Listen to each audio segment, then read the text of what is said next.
Hey everyone, so today we're going to do something a little different.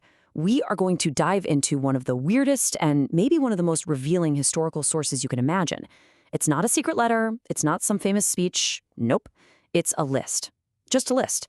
But stick with me because we're going to try to unlock the story of an entire nation that's hiding inside its pages.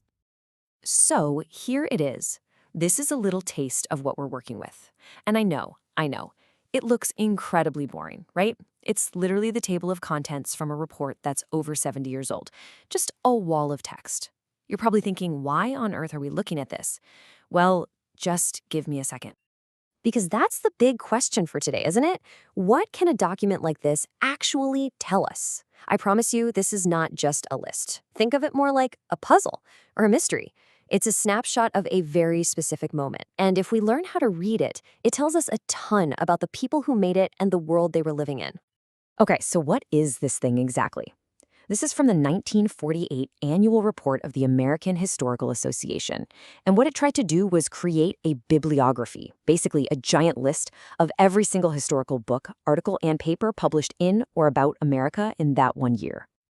Just let that sink in for a minute. This thing is meant to be a complete inventory of what historians back in 1948 thought was important.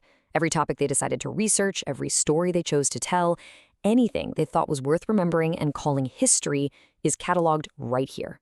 It's basically a time capsule of a nation's priorities. So let's open this mystery box and see what's inside.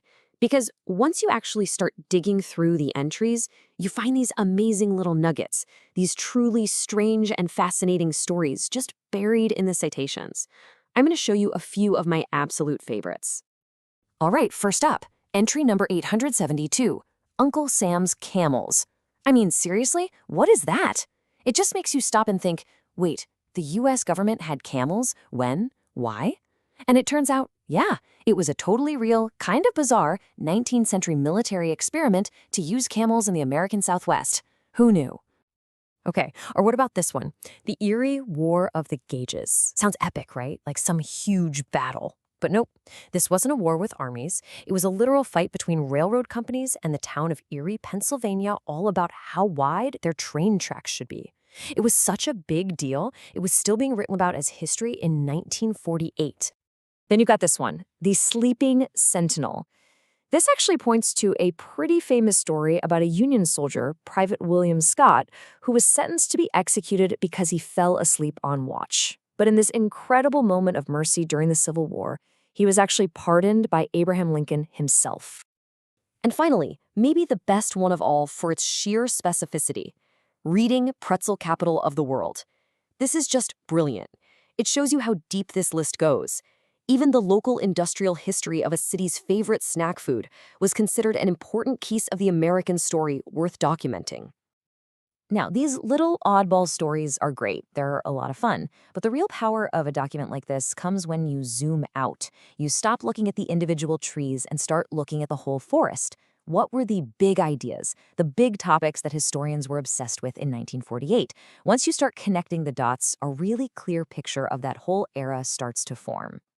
And when you group the titles together, you see these massive themes just jumping off the page. There are tons of articles about industrial power, the history of oil, of steel. Business and commerce are huge, with all these stories about inventors and businessmen like Sam Colt. And there's this enormous focus on transportation, railroads, highways, and of course, military history. You have to remember, this was written just 3 years after World War II ended. So what you're seeing is a country that is absolutely preoccupied with the machinery of its own success.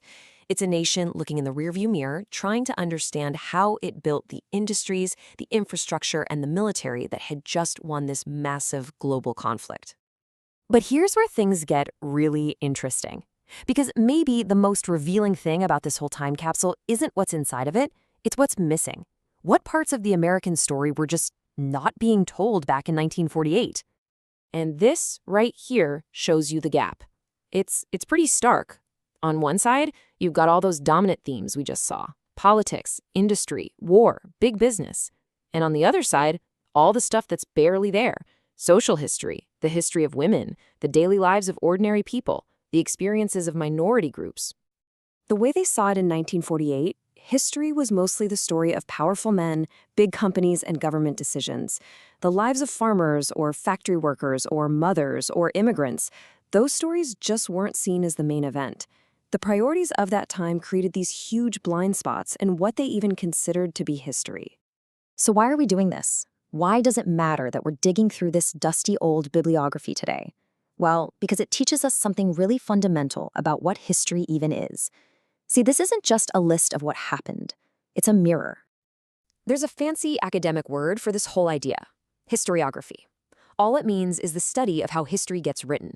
It's not about what happened, but about how the story of what happened gets told and how that story changes over time. And that is exactly what this report is. It is a perfect artifact of historiography.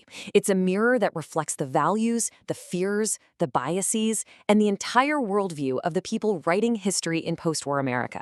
It shows us what they thought mattered, and, just as importantly, what they didn't. So, in the end, that dry, boring list that we started with turns out to be something way more profound.